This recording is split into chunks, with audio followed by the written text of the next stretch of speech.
سەر ڕایدابەشنەکردنی موچەی مانگی نوێی ئەم ساڵی موچەخۆرانی هەرێم هێشتا موچەی مانگەکانی 10 و 11 و 12ش نادیارە. سەرۆکوەزیرانی فیدراڵیش بە ئاشکرا ئاماژەی بەوە کردووە کە هەرێم بەردەوام گرفت بۆ ناردنی داهاتی نانەوتی دروست دەکات و پابەندی ڕێکەوتنەکان نابێت. شارەزایانی دارایی و بانکی ژەخت لەوە دەکەنەوە کە گرفتی موچە لە ساڵی 2014ەوە هەبووە و کێشەیەکی ئیداری و کارگێڕی بووە نەک سیاسی. من پێم سەیرە پارتیوێکێتی وعد و بەڵێن و هەڕەشە لێگەکەن و یەکتری تۆمەتبارەکەن و ئەوانە لە کاتێکا هەموو هاوڵاتێک لە کوردستان ئازانێ ئەم ستەمی موچەیە دوولایەنەیە هەردوو لە بەرپرسن لەوەی لە هەرێمی کوردستانە موچە لە کاتی خۆیان نادرێ بەوەی کە یاساکان وەک خۆی جێبەجێ ناکەن بەوەی کە پابەندی ڕێکەوتنەکانی خۆشیان نین. یعنی ئەمەی کە لەسەر هەرێمی کوردستان سەپێنراوە نەوت ڕادەستکە بشکی داهاتی ناوخۆیی بنێرێ یاسایەکە وەزیری خۆیان وەزیری دارایی بووە دەرکراوە یاسای ئیدارەی مالی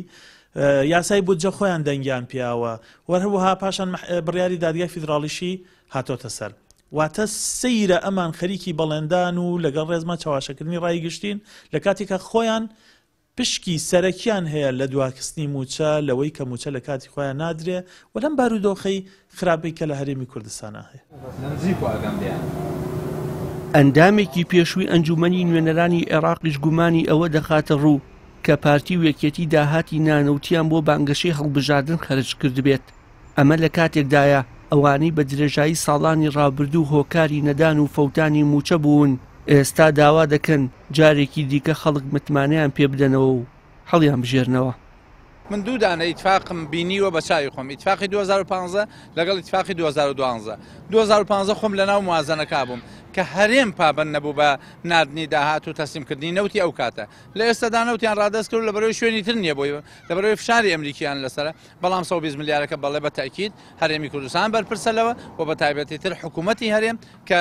پێکهاتووە لە پارتی دیموکراتی کوردستان و یەکێتی نیشتیمانی هیچ جۆرە ئامادەییەکیان تیان نییە چونکە تۆ خۆتەزانی هەموو پارەی ئەوەی کە بینێرن بۆ حکوومەتی عێراق و فەرمانبەران موچیان بۆ بێ یاویانە بە فلێکس و هەڵیان واسیوە و چاوەڕێوەکەن خەڵکیش دەنگیان باتە جا خەڵک سیر لەوایە خەڵکینە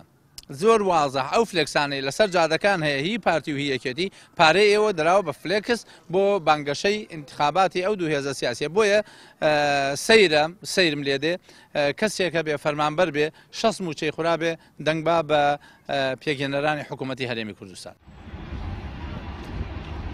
ئەم قەیرانە داراییە کە ڕیشەی لە پابەند نەبوون و ئیداری خراپەوە هاتووە بووە تەمایی ناڕزایەتی بەرفراوان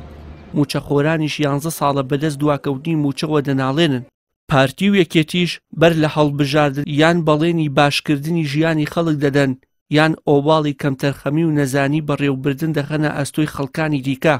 دوای هەڵبژاردنیش دەگەڕێنەوە سەر پلێتی بنەڕەتی خۆیان و